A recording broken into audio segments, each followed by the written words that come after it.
Okay, business items. A nuisance ordinance update is going to be presented by our Development Services Director, Ben Moody. All right, good evening, Vice Mayor and members of the City Council. So the item before you is the second part in a two-part process to update the city's nuisance ordinance. And so basically before you is we're looking at the second part is adopting an ordinance adding Chapter 8 to Title 4 of the Yuba City Municipal Code pertaining to nuisances by title only and waiving the second reading. And so with this being the second time around, I'm going to go through it a little quicker, but please feel free to ask any questions during the presentation if we want to get into any specific details. And so the proposed ordinance was introduced on September 1st at the City Council meeting, with the background basically being the City Council has a strong desire to promote livability, enhance community appearance, raise social and economic conditions for the community. And then with this complete replacement of the ordinance, this will match, it's a needed update that will match state laws, meet noticing requirements, and address problematic nuisance definitions. And so here's a snapshot from the 2019 service request through YC 311. We had approximately a little over 1,000 cases last year just through the YC 311 system, with the majority of them being property code violations that range from garbage in the front yard to fence and various issues with the property. The proposed ordinance complies with current legal requirements, provides streamlined, clarified processes, provides for a wide range of enforcement mechanisms, and adds nuisance definitions. So the big highlights on the slide, I'll read through them real quickly. It clarified violations, the fees, noticing and appeal processes, reviewed and confirmed definitions to clearly define nuisance types and that they meet current goals, added requirements for property owners to trim trees, shrubs around street lights, signs, and street lights, clarified conflicts with public property. We added tractor trailer parking and clearly defined the definition. And then we added vacant property definitions and requirements for vacant property plans. So the goal with this and with the city is always the voluntary compliance. So our efforts are absolutely working with the property owners and working through the goal of voluntary compliance. But this new ordinance also provides those tools to encourage compliance when it's not meeting a timeline that's needed, which is administrative citations, special assessments, property liens, public notices on deeds, authority to clean, and even up to criminal prosecution, depending on the severity. With that, the fiscal impact associated with this is just the staff time to administer and enforce the ordinance with the current budgeted resources. So there's no added fiscal impact with the adoption of this ordinance. And then with priorities, they will remain the same, that it's health and safety.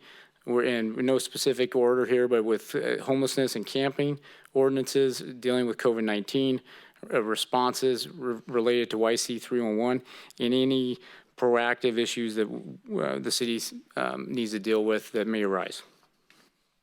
And so with that, I'm asking for the recommendation to adopt an ordinance of the City Council of the City of Yuba City adding Chapter 8 to Title 4 of the Yuba City Municipal Code pertaining to nuisances by title only and waive the second reading, and I'd be happy to answer any questions. Any questions from the council? Okay. Do we have any comments from the public on this item, please, in the chambers? Okay. There is one comment that came through via email. Will you be reading that, or we'll be reading that? Okay. And so, so this came through from Ms. Karen Hess today. So, honorable council members, I like the rewrite of the nuisance ordinance. I'm hoping that you will aggressively use the new ordinance to shut down and penalize violators of emergency orders using section 4-8.411. But I have no hope that you will. The city has already failed to use any of its existing regulatory and enforcement powers to close down the indoor sports venue at 851 Gray Avenue, which continues to operate in defiance of state and local public health orders and local zoning. If the city indeed intends to abate nuisances, please schedule a motion for your next council meeting to declare Home Court NorCal Supreme Sports a nuisance. I've already provided code enforcement with all the data they need. It's been there 3 years since you let the business run amok. It's time to resolve it. Sincerely, Karen Hess, Yuba City. Thank you, Ben. No other public comment? None online. Okay. Questions from the council? Hearing none? Yes, Mayor, can I ask you about the chickens? Is that okay to ask about those chickens? Absolutely. Where's Brad at? I know he's somewhere in the other, there he is. Hi, Brad. I know the chickens belong to no one, but I'm just, or at least, am I saying that correctly? But some parts of our neighborhoods where these chickens roam wild in a way, then they're really destroying a lot of these nuisance law orders that we're putting in place. And, like I've seen personal property, offensive orders, laundry hanging, land, all those things within the chickens. So what are we gonna do about those chickens beyond Winco that are in the residential community areas? I know this is going to be a trying question on the spot, but definitely there's the owners within the city limits are only allowed so many chickens and no roosters. Property that is chickens that are within the Caltrans right-of-way, state right-of-way, vacant property.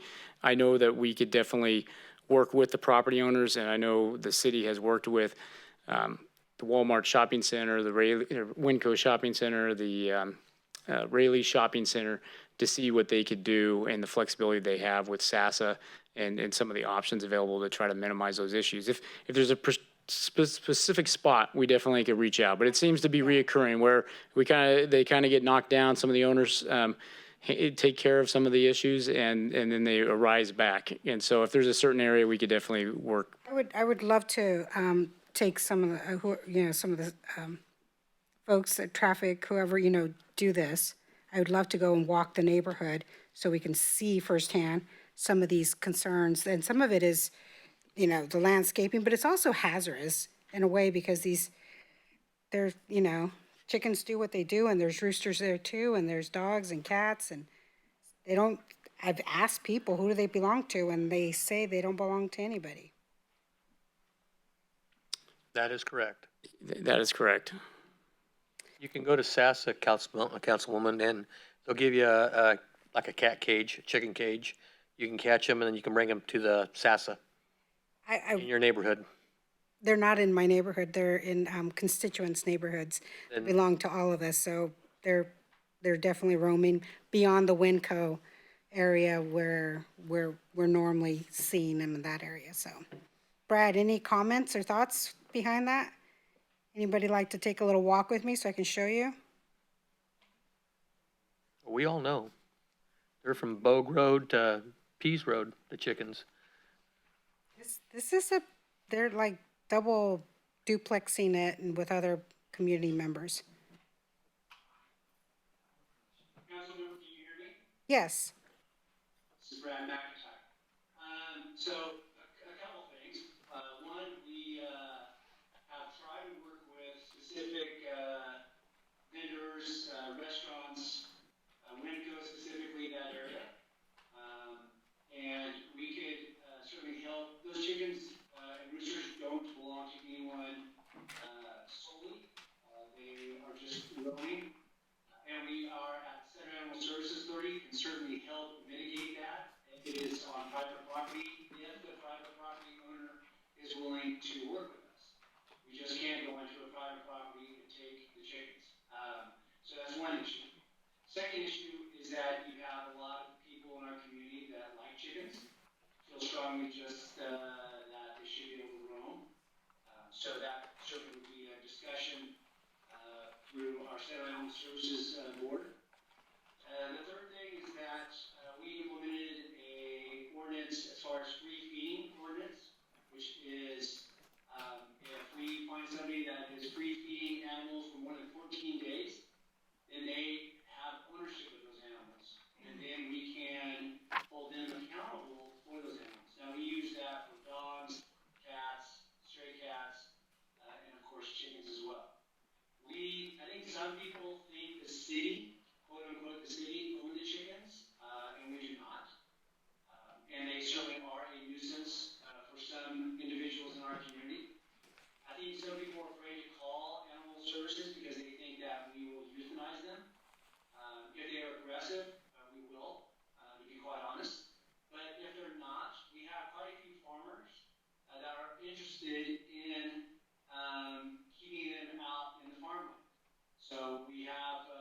partnerships with farmers that are interested as well. So it's really on a case-by-case situation, and I always encourage people to contact me specifically if they want help to mitigate it, but they also have to kind of be part of the solution. Right. I would love to take you for both of us can go for a little walk, Brad, and so we can take a look at that and how we can help the area that I want to show you. Okay. And the reason I'm saying that is because a lot of the new items within this nuisance, I can visually just see them as I'm walking in the neighborhoods and the community that I'm referencing. And I don't want to point it out because, you know, I want to be, to work with the community that lives there to try to make it look, you know, healthier and better for everyone. Yeah, and we would need help with that neighborhood, to be quite honest. Okay. We have two animal control officers that are not going to be chasing chickens, to be quite honest. And so we would set traps, and those traps, we would need help knowing when there's a chicken in those traps so that we could safely relocate them as well. All right, well, we'll be in touch with each other then. Thank you. Thanks, Ben. Thank you.